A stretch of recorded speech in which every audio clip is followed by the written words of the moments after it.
Hello and welcome to the Arise interview, where we take time to reflect on the big stories from the news and on the fortunes and affairs of the world in an hour of conversation with commentators, analysts and thought leaders. I'm Charles Anyegolu. Coming up in the next 60 minutes, as the US president puts the squeeze on Cuba with fresh sanctions and escalation of the embargoes Washington has imposed on the island nation for the last 6 decades, we ask, what sort of policy goals have these measures achieved, and what is Havana turning to for a way out of the economic woes brought on by this sustained American hostility?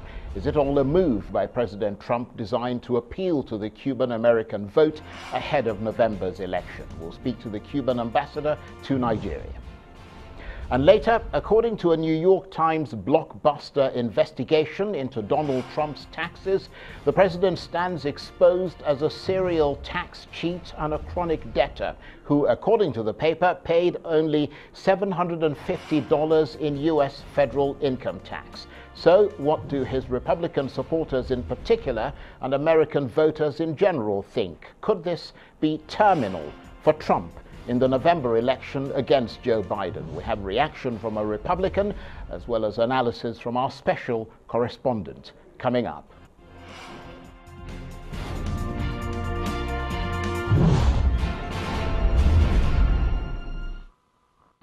So the US President Donald Trump sweeps away what little rapprochement was left between Washington and Havana, imposing fresh sanctions on the Caribbean island nation of Cuba. Last week, Mr. Trump banned US citizens from bringing home rum or cigars from the island, a step back in the opening up of relations, but according to analysts, likely a move designed to appeal to the Cuban American vote in the swing state of Florida ahead of November's election. There's no one more hostile to the government back home than Cubans who've settled in the US. But in spite of all the pressure from Washington, Havana has survived the economic embargo through what it says are, among other strategies, sound planning, rigorous policy formulation, and tactical diplomatic maneuvers. We'll find out more about all that in a moment from the Cuban ambassador here in Nigeria. But first, here's the Trump administration announcing the latest round of sanctions against Cuba. Today, we reaffirm our ironclad solidarity with the Cuban people and our eternal conviction that freedom will prevail over the sinister forces of communism and evil of many different forms. 60 years ago, the Cuban patriots formed Brigade 2506 in a daring effort to liberate their homeland from the communist Castro regime. Today, we declare America's unwavering commitment to a free Cuba, and you will have that. You will have that very soon. Today, as part of our continuing fight against communist oppression, I am announcing that the Treasury Department will prohibit U.S. travelers from staying at properties owned by the Cuban government. We're also further restricting the importation of Cuban alcohol and Cuban tobacco. These actions will ensure that U.S. dollars do not fund the Cuban regime and go directly to the Cuban people. Big difference, really. We're also imposing strict sanctions on the dictatorships of Nicaragua and Venezuela. We brought criminal charges against Maduro for his narco-terrorism. The courageous veterans here today bear witness to how socialism, radical mobs, and violent communists ruin a nation. Now the Democrat Party is unleashing socialism right within our own beautiful country. Today we proclaim that America will never be a socialist or communist country, and I'm going to add that word, or communist. We will not lift sanctions until all political prisoners are freed, freedoms of assembly and expression are respected, all political parties are legalized, and free elections are scheduled. They will have to go through a lot, but things are happening, and it's very interesting to see. Donald Trump. Well, for more on the latest round of sanctions imposed by the U.S. on Cuba, I'm joined now in the studio by the Cuban ambassador to Nigeria, Clara Pulido. Thank you very much indeed for coming in. First of all, your reaction to the new sanctions imposed on Cuba by the US and what appears to be President Trump's more aggressive stance against the island. I will come very quickly to answer your question, but before I go that, I have to raise 2 points. The first one is to thank you for the opportunity to be here with you. Well, it's a pleasure, and we're very happy to have you here. I do appreciate the Arise interview program to welcome me, and most important, to congratulate all Nigerians, because just in 3 days you are going to have your Independence Day 60th anniversary. 2 words that you say very quickly, but you have to elaborate a lot to be 60 years of independence now. So congrats to all of our Nigerian brothers and sisters. You are always in the heart of the Cubans. Thank you very much indeed. Please. So coming to your question, well, it's a new escalate of an old story. And it's true now they are forbidden more US citizens to lodge in Cuban hotels and to do private import of tobacco and rum, to Cuban products well known all over the world and are very appreciated also by the US citizens. But even if it is the last step, it is not new. And the so-called embargo, which is really a blockade, and I can elaborate on that, it has a real legal framework to sustain it. So at the very beginning, in the early 60s, it was the act, the Trading with the Enemy Act. From 1917, now is more than 100 years old, that act, which was applied in order to start with the blockade. After that, that has been reinforced. We can say that in 1961, it was the Foreign Assistance Act. In 1979, Export Administration Regulations Act. And even more specifically, in 1992, Torricelli Act, and in 1996, Helms-Burton. And the Helms-Burton is maybe the more comprehensive, and is not only against Cuba, is also against third parties that do trade or business with Cuba. So, and this is why we always denounce the extraterritoriality acts of the blockade. So, of course, all those measures put the Cuban economy in a very hard situation. Even when the Torricelli and the Helms-Burton laws were approved in the 90s, we were passing the most serious economic crisis in our history. And they were trying just to follow up what came from the early 1960s in the Mallory memorandum, when he said that the real objective through all those measures related to the blockade is just to create exasperation, desperation, to put the Cuban people in a condition that we cannot continue living in the way that we are living, and then to revolt against the government. But what is interesting about all that is that in spite of this welter of, as you admittedly said, very punishing sanctions, I mean, Cuba has been able to, some would say, thrive in the face of that. You know, but I wonder how you're able to finance a lot of the projects that you do. You know, what effect that is have on things like, private multilateral sort of credit, because these sanctions, as somebody said, I think you and I talked about this over the weekend, are like weapons of mass destruction. I mean, and they must be very, very devastating on the economy of Absolutely, it's very serious. If you talk only during the period between 2018 and 2019, the total effect of the blockade against the Cuban economy was more than $4,000 million, only in that year period. That's like $4 trillion. Almost. So now we are still calculating to produce a fresh report about the most recent time. But I can tell you that in general, the 6 decades of the blockade have cost to the Cuban people more than $130 $1,000 million, which at current price is more than $922,000 million. So we are talking about unbelievable amount of money. And with all those financial resources, how much we could do, not only to develop Cuba, but also to help third parties. So this is one point. So from the economic point of view, it's really a very cruel and genocide policy, because it lasts on financial area, commerce, of course, trade is the most mentioned, but it's also, and also in the area of credits and investments. Just to give you one of the most recent examples, in the last month of June, an American company working in Cuba, Marison International, the only touristic company that was having a hotel in Cuba, was administrating a hotel in Cuba, was forced just to leave the country because the U.S. government didn't reproduce the normal permission that they give for people doing business with Cuba, which are really very few at the moment. So it's a very serious issue, and all the Cuban life is affected for that.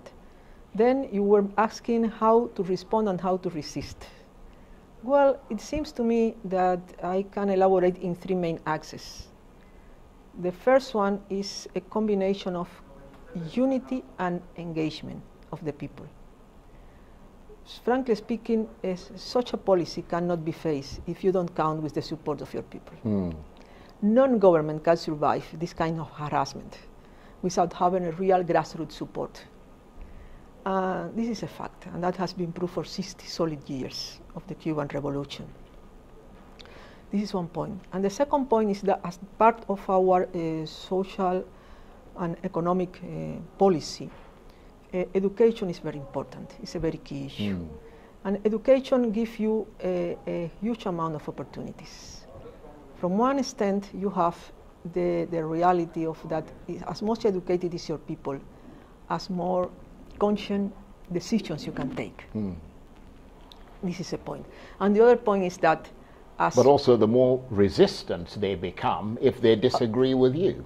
Absolutely, absolutely. So an educated people, when they decided to resist, can even put a biggest level of resistance. And then the second part of this is that through education we have raised really the general level of our education, and mainly our scientific area. And well, during our previous interview a couple of weeks ago, we were talking about, for instance, the biotechnological development.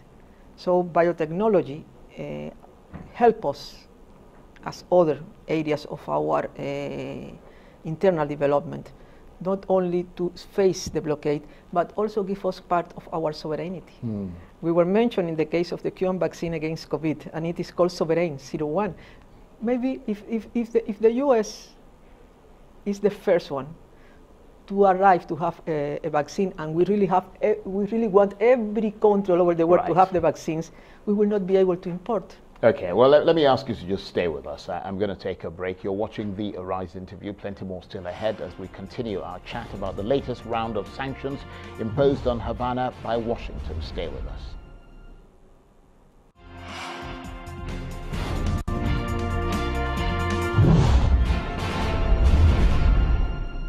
Welcome back to the Arise interview. I'm Charles Onyegulu. For more than 60 years, the Cuban Revolution has defied expectations and flouted the rules. And even in the face of continued sanctions by the world's most powerful nation, its unique system endures. As one writer put it, Cuba is a country of contradictions, a poor country with world-leading human development indicators, a weak and dependent economy which has survived economic crisis and a punishing U.S. blockade, anachronistic but innovative, formerly ostracized but with millions of ardent defenders around the world, a country that in spite of its economic problems has managed to meet most of the sustainable development goals set by the United Nations in 2015, a nation whose response to the COVID-19 pandemic has garnered international admiration.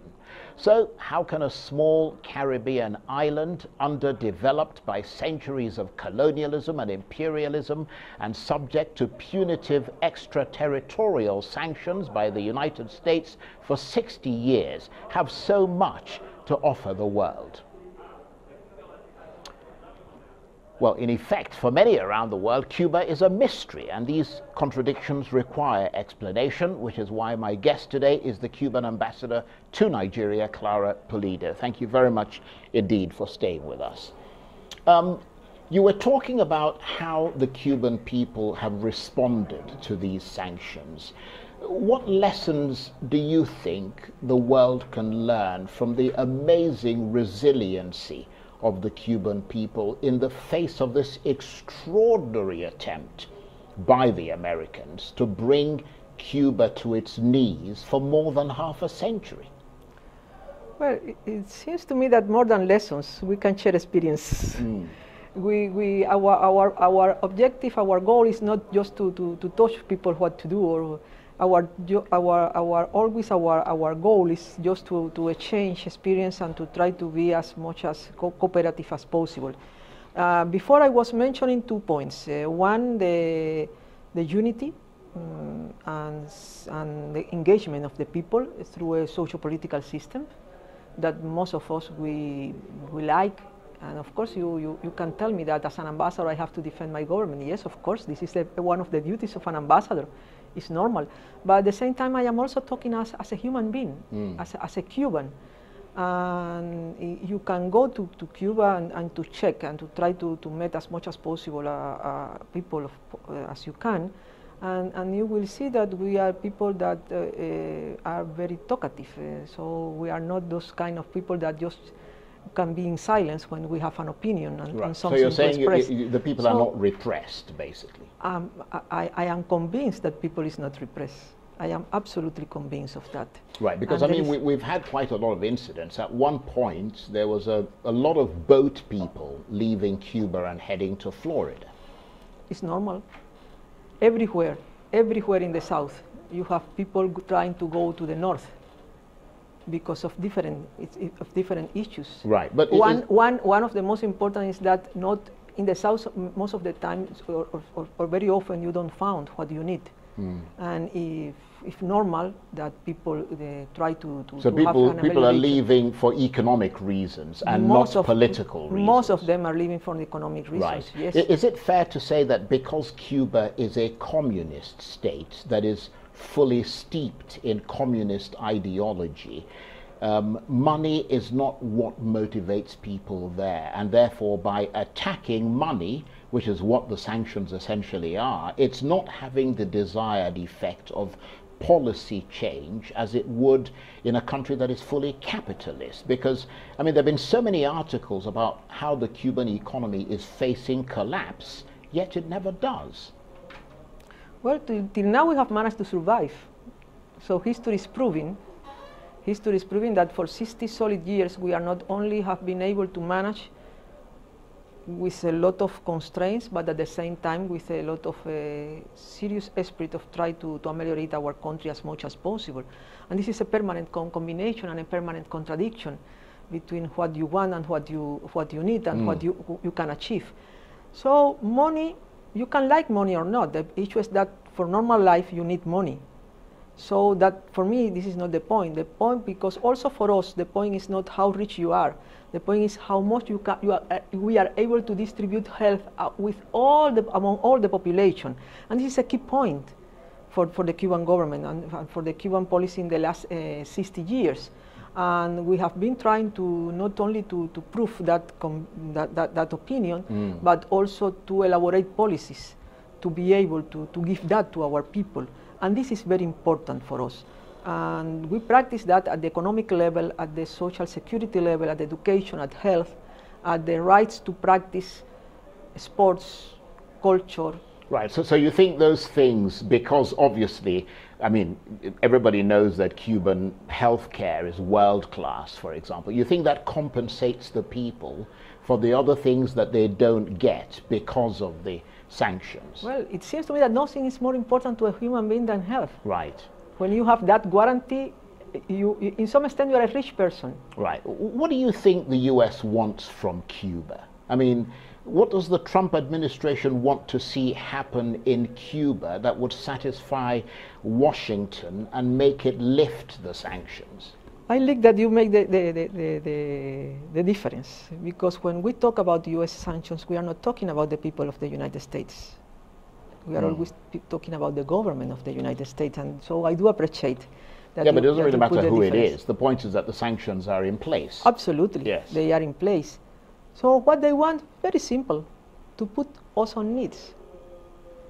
To bring you to your knees. To bring you to our knees. So right. that is a very easy answer.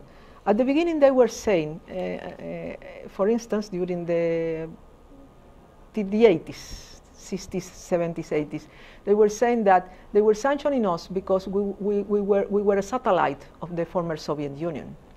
Then when the Soviet Union collapsed, they were criticizing us because we were not following up that collapse.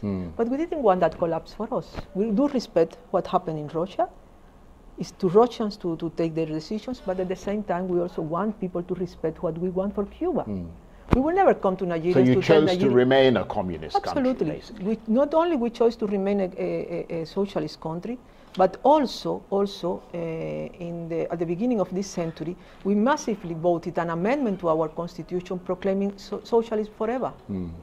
It means something, my goodness. When the majority of people go and exercise but it also means vote. To some extent isolation from the rest of the world, because even the country that inspired you to become communist is no longer communist. Well, but still we have a lot of friends all over the world. And for instance, we have been talking about the blockade.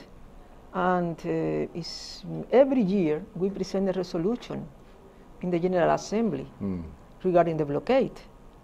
And last year, in October last year, that the last resolution was presented, 187 countries voted in favor of that resolution to lift the blockade. Even the closer friends of the government of the United States voted in favor of the blockade to be released. Which is why governments like Obama's government started regard, to get closer to Cuba.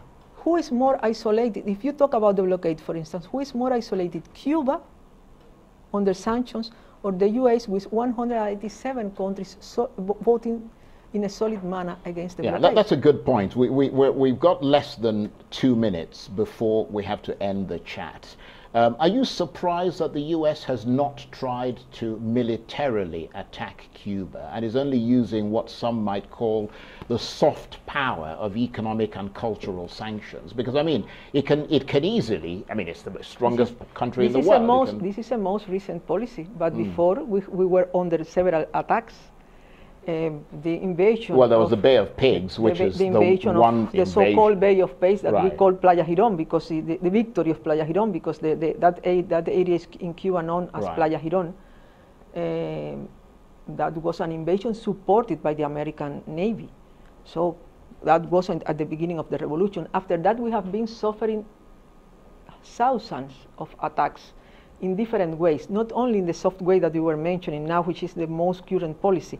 At this very moment, we are under really a severe attack on internet, attacking us, mainly our medical personnel. But in the case of the different I'm really attacks, sorry, but I have to come in because we have to take a break. I do apologize, Ambassador. Don't mention. Unfortunately, we have to take a break. Thank you very much indeed. You're watching the Arise interview. Plenty more still ahead, including a damning report from the New York Times claiming that Donald Trump, a self-proclaimed billionaire, paid just $750 in federal income tax. Stay with us.